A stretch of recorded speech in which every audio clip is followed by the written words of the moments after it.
Hello and welcome to John's Author Diary for the week ending November 12th, 2017. I'm recording this a little bit later than usual. It's Sunday evening, and I usually record these things on a Sunday morning, but that's because I spent this weekend visiting some friends in Shipley, which is a little town in West Yorkshire, and so I travelled for a few hours on the train yesterday and then came back today, and I had a really good time. Most of it involved drinking gin and rum and listening to terrible music from the 90s. It's been slow and steady this week as far as the writing goes. I'm about a third of the way through the second book of my collaborative Black Death trilogy, so I'm still not quite writing as fast as I would like on this series, but I've been doing this alongside Blind Gambit, which I think I've mentioned in the past. It's essentially set half between the real world and a video game world, and it's given me an opportunity to explore ideas about dealing with visual impairment, dealing with disability as a teenager. And so I'm now up to the 8th chapter of that, and I think this is turning out to be a really good book. It's actually really hard to write as well, just because a lot of the stuff in there is very real and very raw to me. And so I'm trying to tap into a lot of experiences that I've had, and a lot of feelings I've had about visual impairment and disability and things like that. So I'm just doing this as a standalone novel. And I noticed recently that the film of Ready Player One is coming out in March next year. So I think it'd be really good to have a final draft finished for before that film comes out, just so I can get it out there and hopefully attract some of the readers who are interested in Ready Player One and that sort of thing. As well as the writing, I've also submitted my fantasy story for the anthology, so that is now out of my hands. So that feels good to have done that and got it in before the deadline. I finished the Robert McKee book, Dialogue, and I honestly think it's probably the best book I've read on craft. So if you're an author, screenwriter, or if you write anything that involves dialogue, this book is really helpful and has some really great concrete examples. So I finished that, I really enjoyed it. It also reminded me of how good the series Frasier was. So I'm going to have a look on Netflix to see if it's there. Might even have the DVDs. I'll have to have a look. I did used to like Frasier, so it's probably worth giving it a rewatch.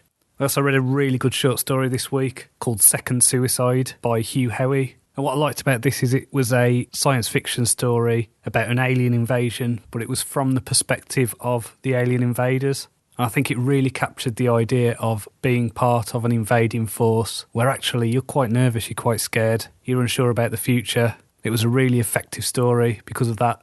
Very sad. It's in his short story collection Machine Learning, which I'm gradually working my way through at the moment.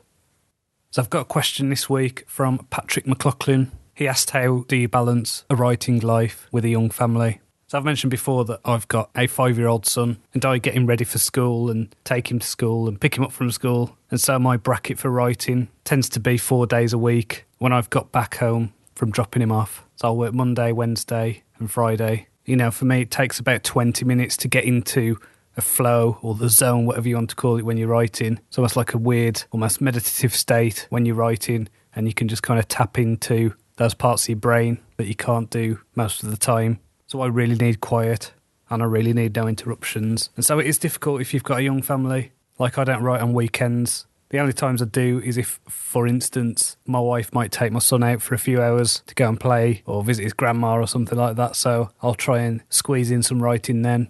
I think when I first started working from home doing freelance journalism, there was a bit of an expectation that because I was at home, I should, maybe do some washing and household chores. And so I had to be very clear that this wasn't me being at home, really. This was me being at work. And if I'm going to pay the bills and do what I need to, then it's important that I have the time to do this and the space to do this. A lot of authors get up very early in the morning.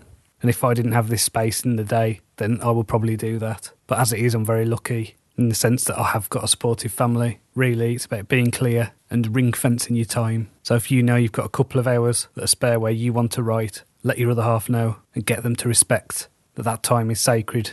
So if you've got any questions, do get in touch. It's john@johncronshaw.com. You can also find me on Twitter. It's @JLCronshaw. So all the spellings and links are in the show notes.